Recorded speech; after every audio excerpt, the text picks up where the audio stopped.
నేను ఇక్కడ నుంచొని చాలా నిజాయితీగా బలంగా చెప్పగలను. ఈ రాష్ట్రంలోనే జగన్మోహన్ రెడ్డి గారి జన్మదినాన్ని పురస్కరించుకొని ఇంత పెద్ద మెగా రక్తదాన శిబిరం మరి ఏ నియోజకవర్గంలో కూడా ఏర్పాటు చేసి ఉండరని నేనైతే బలంగా చెప్తా ఉన్నా. ఎందుకంటే ఎంతో ఉత్సాహంగా వందల మంది ఇక్కడ జగన్మోహన్ రెడ్డి గారి జన్మదినాన్ని పురస్కరించుకొని సమాజంలో చాలా మందికి ప్రాణదానం చేయాలని డైమండ్ బాబు గారి ఆధ్వర్యంలో ఈ రక్తదాన శిబిరంలో మీరందరూ పాల్గొనడం నిజంగా గొప్ప విషయం. ఈ కార్యక్రమాన్ని నిర్వహిస్తున్నటువంటి డైమండ్ బాబు గారికి, నాయకులకి, అదేవిధంగా రక్తదానం చేస్తున్నటువంటి రక్తదాతలు, ప్రాణదాతలు అందరికీ కూడా నా హృదయపూర్వక ధన్యవాదాలు, కృతజ్ఞతలు తెలియజేస్తాను. జగన్మోహన్ రెడ్డి గారు ఈ రాష్ట్రంలో సంక్షేమం, అభివృద్ధి ఒకేసారి గొప్పగా చేసినటువంటి నాయకుడు. ఈ రాష్ట్రంలో ప్రతి కుటుంబానికి సంక్షేమాన్ని అందించడమే కాకుండా అభివృద్ధిని కూడా అందించినటువంటి గొప్ప నాయకుడు వైఎస్ జగన్మోహన్ రెడ్డి గారు.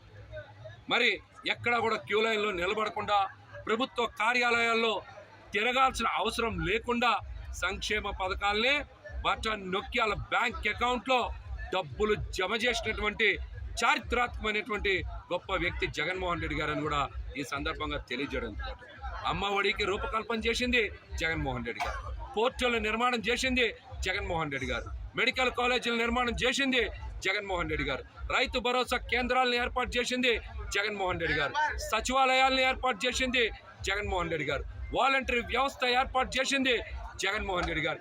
ఈ రాష్ట్రానికి లక్షల కోట్ల రూపాయల పెట్టుబడులు తీసుకొచ్చి యువతకి ఉపాధి అవకాశాలు కల్పించడంతో పాటు స్థానికంగా ఉన్నటువంటి వాళ్ళకి 75% ఉద్యోగాలు ఇవ్వాలని గొప్ప నిర్ణయాలు తీసుకుంది జగన్మోహన్ రెడ్డి గారు. ఆరోగ్యశ్రీని విస్తరించి ప్రతి సామాన్యుడికి 25 లక్షల రూపాయల వరకు కూడా ఆరోగ్య భద్రత అందించినటువంటి గొప్ప వ్యక్తి జగన్మోహన్ రెడ్డి గారు. వీటితో పాటు చాలామంది యువతరానికి, కొత్త తరానికి, మొదటి తరానికి రాజకీయ అవకాశాలు కల్పించడంతో పాటు వాళ్ళని ఎమ్మెల్యేలు, ఎంపీలు, ఎమ్మెల్సీలు, కార్పొరేటర్లు, మేయర్లు, సర్పంచ్లు, వార్డు మెంబర్లుగా చేసినటువంటి ఒక గొప్ప వ్యక్తి జగన్మోహన్ రెడ్డి గారని కూడా మనందరం గుర్తించాం, గౌరవించాం.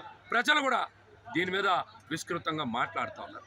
అటువంటి గొప్ప వ్యక్తి యొక్క జన్మదినాన్ని పురస్కరించుకొని ఈరోజున తాడికొండలో ఇలాంటి కార్యక్రమం చేయడం నిజంగా మేమందరం కూడా చాలా భాగస్వామ్యమైనందుకు మేమే అదృష్టవంతులను కూడా ఈ సందర్భంగా డైమండ్ బాబు గారికి, తాడికొండ నియోజకవర్గ నాయకులకి, కార్యకర్తలందరికీ కూడా నా ధన్యవాదాలు తెలియజేస్తా.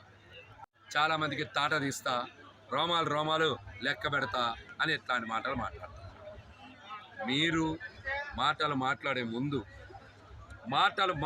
ముందు మీ మాట వినని, మీ సొంత ల్యాండ్ సెటిల్మెంట్లో తలదూర్చి మిమ్మల్నే డబ్బులు డిమాండ్ చేసినటువంటి మీ ఎమ్మెల్యే సుందరపు విజయ్ కుమార్ గారు తాట తీయాలి. అట్లాగనే అవినీతికి రసీదు ఇచ్చి నేను సంవత్సరానికి 5-6 కోట్ల రూపాయల అవినీతి డబ్బులు వసూలు చేస్తా అని చెప్పినటువంటి పొలిశెట్టి శ్రీనివాస్ మీ ఎమ్మెల్యేకి తాట తీయాలి. దీంతో పాటుగా విశాఖపట్నంలో చాలామంది నాయకులను చూసి చాలామంది నాయకులు ఇష్టానుసారంగా అవినీతి కార్యకలాపాలు చేస్తున్నారు కదా, వాళ్ళ తాట తీయండి. జానీ మాస్టర్ అమ్మాయిలను లోపరుచుకున్నారు కదా, అట్లాంటి వాళ్ళ తాట తీయండి. చాలామందిని కులాల పేరుతో, మతాల పేరుతో దూషిస్తున్నటువంటి జనసేన పార్టీ నాయకుల తాట తీయాలి మీరు. దీంతో పాటుగా మిమ్మల్ని ఒక డీసీపీ గారి గురించి మాట్లాడి అతని మీద చర్యలు తీసుకోమని మీరు మాట్లాడినప్పుడు రఘురామకృష్ణరాజు పక్కనే కూర్చున్నటువంటి అనకాపల్లి ఎమ్మెల్యే కొనతాల రామకృష్ణ గారు నవ్వులు చిందిస్తూ కూర్చున్నారు కదా, అప్పుడు ఎందుకు తాట తీయలేదని మిమ్మల్ని సూటిగా ప్రశ్నిస్తున్నాం. మీరు నిన్న ఇంకా మాట్లాడతా ఏం మాట్లాడారు? ఈ రాష్ట్రం అంట పరిగెట్టుకొని ముందుకు వెళ్ళిపోతుందంట అన్ని రంగాల్లో. 2,65,000 కోట్ల రూపాయలు 18 నెలల్లోనే అప్పులు చేసి అప్పుల ఆంధ్రప్రదేశ్గా మార్చడంలో మీ ప్రభుత్వం పరిగెట్టుకొని ముందెళ్ళిపోతుందా? ఇష్టానుసారం ప్రతిరోజు కూడా మహిళల మీద, యువత మీద దాడులు జరిగి, రేపులు జరిగి, దౌర్జన్యాలు చేయడంలో కూటమి ప్రభుత్వం పరిగెట్టుకొని ముందుకెళ్ళిపోతా ఉందా? పోలవరం బహుళార్థ సాధక ప్రాజెక్టు బ్యారేజ్గా మార్చేయడంలో మీ ప్రభుత్వం పరిగెట్టుకొని ముందుకెళ్ళిపోతా ఉందా? స్టీల్ ప్లాంట్ని ప్రైవేటీకరణ చేయడంలో మీ ప్రభుత్వం పరిగెట్టుకొని ముందుకెళ్ళిపోతా ఉందా? దేంట్లో ముందుకెళ్తుంది? ఈ రాష్ట్రంలో ఎక్కడ పడితే అక్కడ గంజాయి, మాదక ద్రవ్యాలు, లిక్విడ్ డ్రగ్స్ మీద పోలీసులే ప్రెస్ మీట్లు పెడతా ఉన్నారు కదా, ఎక్కడ పడితే అక్కడ. అందులో పరిగెట్టుకొని రాష్ట్రం ముందుకెళ్ళిపోతా ఉందా? కూటమి ప్రభుత్వం అధికారంలోకి వచ్చిన తర్వాత ఉద్యోగాలు లేవు, ఉపాధి లేదు, కనీస మద్దతు ధర లేదు. అన్ని వర్గాల ప్రజలు ఆందోళన చెందుతూ ఉన్నారు, అసంతృప్తితో ఉన్నారు. మరొక ముఖ్యమైన విషయం ఏంటంటే, ఈ రాష్ట్రంలో కేజీ కూరగాయల కన్నా క్వార్టర్ బాటిలే చీప్గా దొరుకుతూ ఉంది కదా, అందులో మీ రాష్ట్రం పరిగెత్తుకొని ముందుకెళ్ళిపోతా ఉందా?